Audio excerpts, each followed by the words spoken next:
আসসালামু আলাইকুম। আশা করি সবাই ভালো আছেন। আমি অনেক দিন ধরেই ফেসবুকে কোনো রিলস ভিডিও বা কোনো ভিডিও আপলোড করি না। তো আজকে হঠাৎ করে এক জায়গায় বেড়াতে যাচ্ছিলাম, কাশিমপুরের নওবাজার তুরাগ নদী যাকে বলে ও ভাঙা ব্রিজ হয়ে। তো ফ্যামিলি মেম্বারদের সাথে একটু এনজয় করতে করতে যাচ্ছিলাম। তো আমার কাছে পরিবেশটা অনেক সুন্দর লাগতেছিল, সবার সাথে এনজয় করতেছিলাম। তো আমাদের কাশিমপুরে ভাঙা ব্রিজের যেই সুন্দর যে দৃশ্যটা আছে, এটা বিকাল উপভোগ করার জন্য অনেক দূর দূরান্ত থেকেই পর্যটকরা আসে দেখার জন্য। বিকালে অনেক ভিড় হয়, অনেক মানুষ হয়। তো আমাদের এই ভাঙা ব্রিজ নিয়ে একটা কাহিনীও আছে। তো আজকে হয়তো বা সময় পাচ্ছি না, তবে আরেকদিন আপনাদেরকে এই কাহিনীটা জানাবো বা শোনাবো। সবাইকে দাওয়াত রইল, সবাই আসবেন।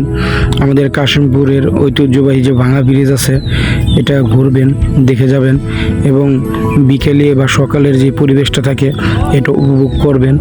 অবশ্যই সবার ভালো লাগবে ইনশাল্লাহ। আর এটা নিয়ে অনেকেই অনেক ধরনের ভিডিও করেছে, তো আমি করিনি। তো আজকে হঠাৎ করে মন চাইলো সকালে পরিবেশটা দেখে একটা ভিডিও বানানোর জন্য, তাই ছোটোখাটো একটা ভিডিও বানালাম। তো আপনাদের যদি সবার ভালো লেগে থাকে অবশ্যই লাইক কমেন্ট করবেন এবং পাশে থাকবেন।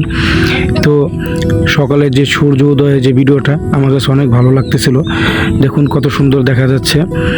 তো আপনারা যদি সকালে আসেন তো এরকম সূর্য উদয়ের ভিডিওগুলো আপনারা করতে পারবেন বা ছবি তুলতে পারবেন। এবং বিকাল দিক দিয়ে যদি আপনারা আসেন তাহলে আমাদের যে ভাঙা ব্রিজের এখানে অনেক ভিড় হয়, পর্যটক হয় এবং আমাদের এখানে ঘোরাঘুরি করার জন্য অনেক নৌকা বা লঞ্চ আছে, সেগুলো নিয়ে আমরা আপনারা ঘোরাঘুরি করতে পারবো।